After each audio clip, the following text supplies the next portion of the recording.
kahirapan. Kahirapan. Hindi mo natutustusan yung mga pangunahing pangangailangan. Ayan, wala ng pagkain, Pera pang pangaral ko na. Ilaw, as wala rin mga trabaho. Sa panahon niya maraming korap eh.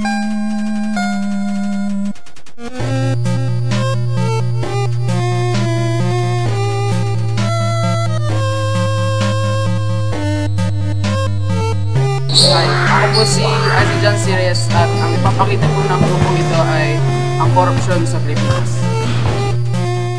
Ma, sabihin ako ma, pero huwag ka magagalit ha. Tawag tayo ng professor sa kwarto. Sa lobby.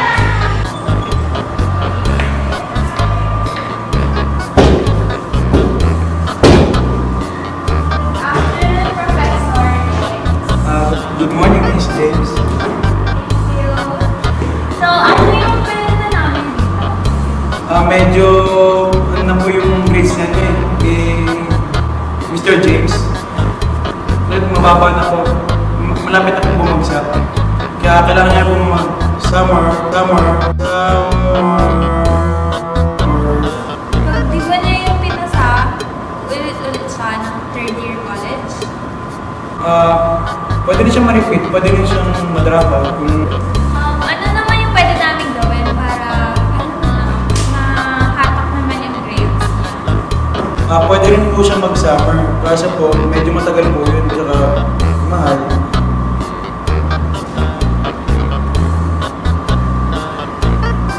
Ano ba, Professor X?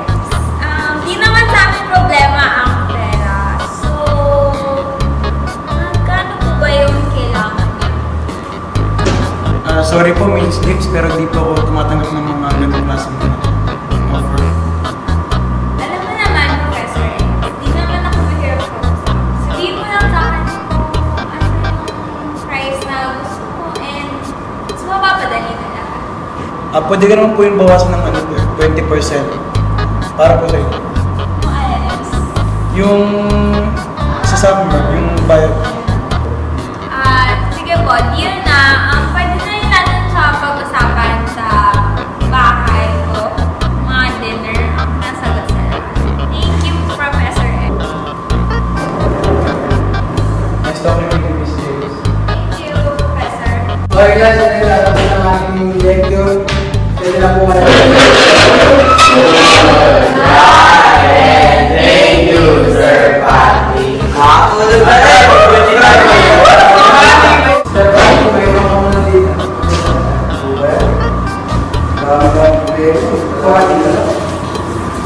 Ayos naman.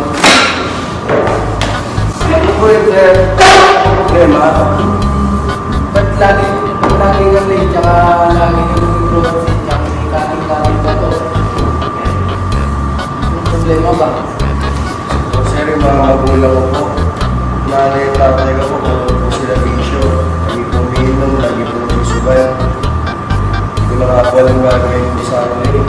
Mga naiipon po namin pera, napawang gastos ko po sa school. Lagi po ginagastos sa mga bisyo nila, wala po ang hindi ko na pera. Nakatamad na nga po mag-aaral, nag-roll yung mga nangyayari. Nakakawalang gagawin sa pamilya kayo.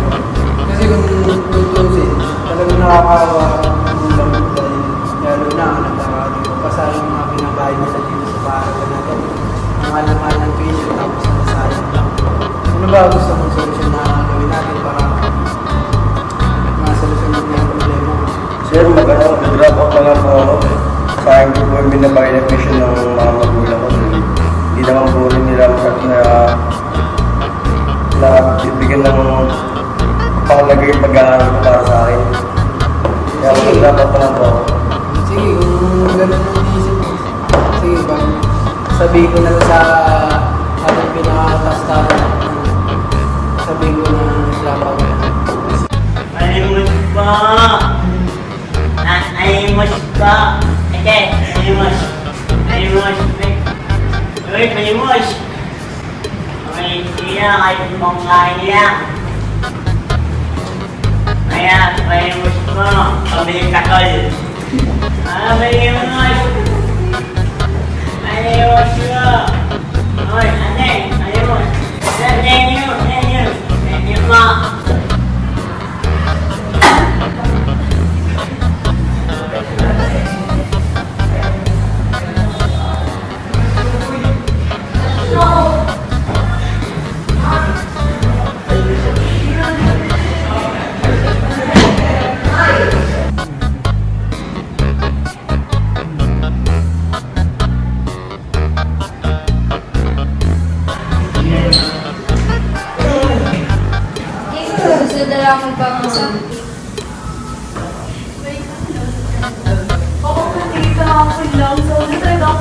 Talaga mo ka.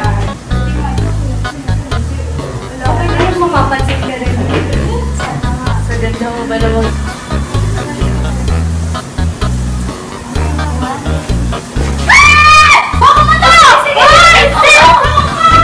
A few moments later. Uy, yung cellphone na nakuha natin pare, tol, ang ganda ng iPhone. Mahal natin ito magbibenta. Mukhang ano to pre, mukhang mahal to ah. Oo nga eh.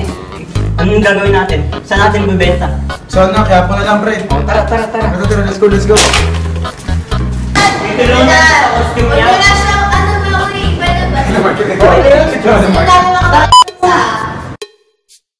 Iyon po ang mga pinesenta nila ng mga sana maayos ni Presidente Duterte sa ating bansa. At ako po ulit si John C. Reyes at ang nagtatapos ng kanilang presentasyon.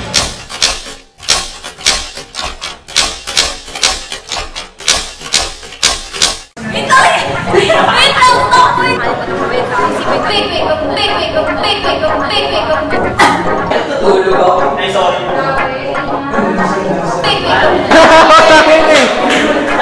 Ang division mo na tol. Tulog ako. Ay, Good afternoon guys.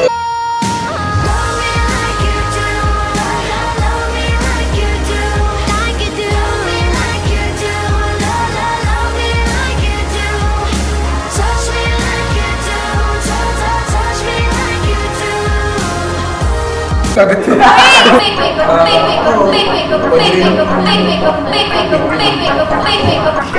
Ay, baka kaya na mo na. Hindi talaga kaya yung...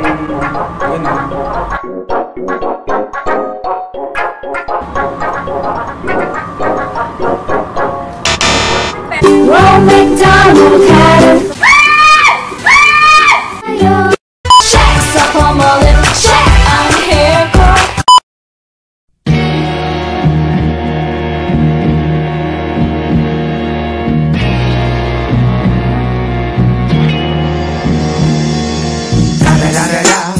It's the one and only Digo Double G. Snoop Dogg.